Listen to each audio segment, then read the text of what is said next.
What Harry Roque, Supreme Court Manila, Philippines. This is the final to the World War trade. I know yung overrated to is you are corrupt. You know, wala na akong pakialam sa inyo kahit mga matay kayo for anything my life in the Philippines about and going to old. Who knows? Para tapusin. Patay kung patay. I don't think that. But China stand is overthrew before the Russia in attack to the Philippines because this is America is always busy and Philippines. Pinapaikot lang tayo ng mga jablo na to. And over your acting and over your statement to me is recorded this or do something dirty. From now on, it's my right. Yes, beginning.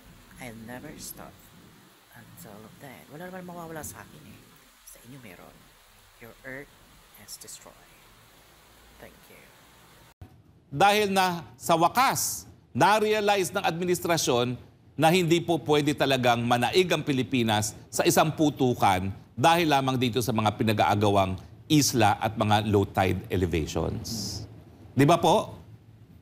Bagamat tayo nasaktan dahil ang dangal natin ay nasaktan dahil tayo nabigo sa ating resupply mission, in the long run, at least alam natin kinakailangan buhayin ang diplomasya. At sa wakas, ang balita ko, mag-uusap muli ang panig ng Pilipinas at ang China.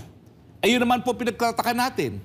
Bakit ang Amerika at ang China, level ng presidente, level ng mga kabinete, walang tigil ang pag-uusap.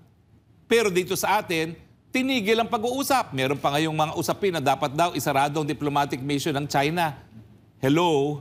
Ang ibig sabihin po nyo, pag pinasara nyo ang diplomatic mission ng China, wala nang diplomatic relations sa China. Paano ka pa makikipag-usap kung wala na silang diplomatic mission sa Manila?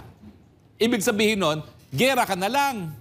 Ayan nga, resupply mission, ginamit mo na special agent ng Navy, natalo pa ng Coast Guard.